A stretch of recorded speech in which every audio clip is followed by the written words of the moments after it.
All right. So did something.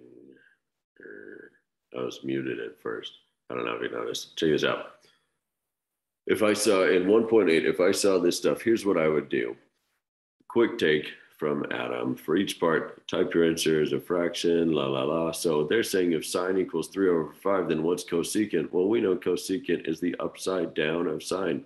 So it's okay just to cheat on that and just say,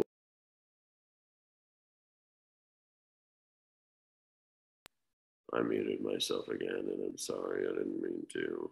Anyway, so sine value is 3/5, then the cosecant would just be the upside down of that. It's 5/3. Same kind of relationships with the other ones. That's all they're doing with those ones. Okay, next up. For number 2 and 3, these are interesting. So on number 2 here, it says determine the sine or the value of sine squared plus cosine squared of x if our x is 30 degrees.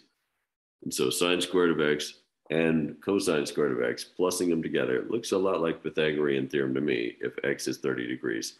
Let's go ahead and jump onto the unit circle and see if we can picture what they're saying. So there, if we have go to 30 degrees, we're going to look for what's the sine value and what's the cosine value, and then see if we can do sine squared and cosine squared, and then just run those numbers, 30 degrees, what is sine, what's cosine? Let's do that real quick. Okay, boom. Okay, 30 degrees. Where in the world is 30 degrees? Okay, here's what I'm seeing for that. 30 degrees, boom. Here's our sine, here's our cosine. So we're looking at a half and radical 3/2, as we kind of get used to doing. 30 degrees, it's a lot over and a little bit up. And so it's a half, it's the radical 3/2 and 1/2. It doesn't matter. Anyway, so sine squared plus cosine squared is going to be a half squared plus radical 3/2 squared. This is a weird situation to be in, but we'll see what we can do. And then, by the way, I'm thinking something about this. Check this out too while we're here. As though it weren't weird enough, but remember, we're talking unit circle here. If I had sine and cosine doing that thing or whatever, remember what the radius is. The hypotenuse here is always 1. So this has such a flavor to it of being like a Pythagorean theorem thing with like a cosine squared and the sine squared, it's like a squared b squared equals c squared. I'm not going to be too shocked if this comes out to be this squared plus that squared equals 1 squared, because it has to. I mean, look, it's a 1, and so that's what I'm predicting. Anyway, so let's see here. This is a 1/2 and that's a radical 3/2. Let's see what we can do about that. Okay. So sine squared, I'll leave the annotations for now. Okay, sine squared, that was 1/2 squared, plus cosine squared was radical 3/2 squared. And then we'll just kind of plus them and see what that ends up giving us. And so let's see, a 1/2 squared. For that part, that's 1/2 times 1/2. That's 1 times 1 and 2 times 2. Okay, radical 3/2 squared, that's radical 3/2 times radical 3/2. 2 times 2 is 4 again. But then radical 3 times radical 3 is the square root of 9 using some radical properties, But the square root of 9 is 3, And so I could call this radical 9/4. But the square root of 9 is a 3, so I'm just going to call it a 3. So 3/4. And this is interesting because the bottoms match, so that's weird. But cool for us, because now it's just over 4, and 1 plus 3, wouldn't you know, is 4/4. And so a squared, or I keep calling it that because I see Pythagorean theorem all over it, but sine squared plus cosine squared in this case equals 4/4, or just 1. That's pretty cool, I guess. Okay, as we kind of predicted, Anyway, next up for this mess, we have on number 3.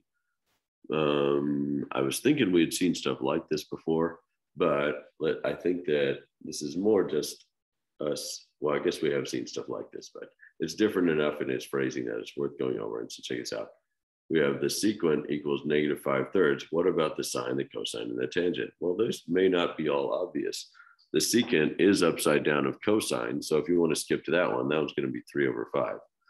Other than that, I don't know about the sine because we don't know what the, well, that's adjacent hypotenuse. Where's the opposite going to come in, And how's that going to work? So I recommend just drawing them, and then it'll be okay. And so if the secant is -5, is 5/3, that means secant is upside down cosine, remember, which is adjacent over hypotenuse. So we know the adjacent is 3 and the hypotenuse is 5, or you could call it hypotenuse over adjacent if you like. And that's 5/3 there. Anyway, so the adjacent is 3, the hypotenuse is 5. And then we're not really sure where to draw this. We know that the hypotenuse is always positive. So if this is a positive fraction, the adjacent must also be, I'm thinking it's probably on the right here somewhere. But here's the thing, they actually give us, they give us more clues on this one than we've seen on some of the things in the past. Check this out. 0, they're saying that our theta is between 0 and 90 degrees inclusive. And so, well, that puts us right in here in the middle of the first quadrant. So we don't actually have to guess about where to draw it this time. That's kind of nice, so we'll just draw it there. And then remember how we draw this. Now that I've drawn my angle out, we have to draw our triangle in by tracing the x-axis and then going straight up. And then we'll have our theta is right on the, from the origin off of the x-axis. And so then secant of theta being hypotenuse and adjacent, or you could look at it as the cosine being adjacent hypotenuse. The adjacent is 3, that's this guy, and the hypotenuse is 5. Then we'll run some Pythagorean theorem stuff, and then you can do all the ratios you want. Sine will be the opposite over hypotenuse once you figure that out. Tangent is the opposite over adjacent once you figure that out. And just do yourself, whatever it is. You could do O squared, or maybe just call it B squared or something. 3 squared plus B squared equals 5 squared. Figure out what this side is, and then everything you need to know will come from all that knowledge, Anyway, that's what I see on that. And then let's see here. Next up. Oh, let's not annotate anymore. We have next is, I'm moving all over. Okay. On questions 4 and 5, what we're seeing here, guys, is boom. Yeah, I thought I was going to put that in the way. Okay. On the interval 0 to 360, including 0, but don't include 360, it doesn't matter. In the first revolution, in your first spin around the circle from 0 to 360 positive, determine which angles are not in the domain of the given functions, And so what they mean by that is sometimes, you guys know, sometimes some of these things will go like undefined, if there's a 0 on the bottom. And so that's what we're looking for. Which degree angles do that?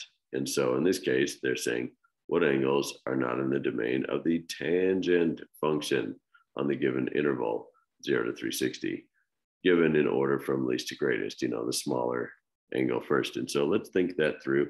We can do it our own little circle, or you can maybe click over to a pre-made unit circle if we need to.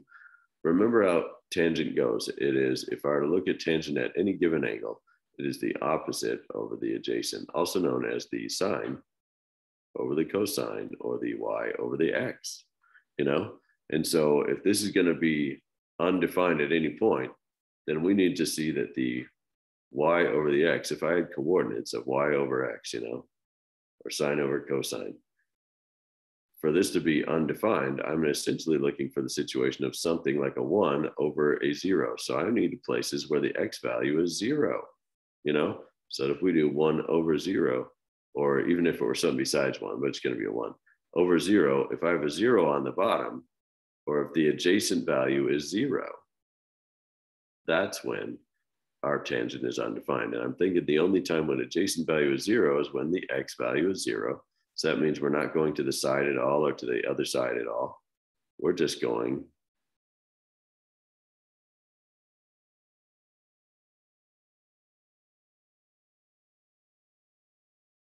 I muted myself again. We're just going like straight up or straight down.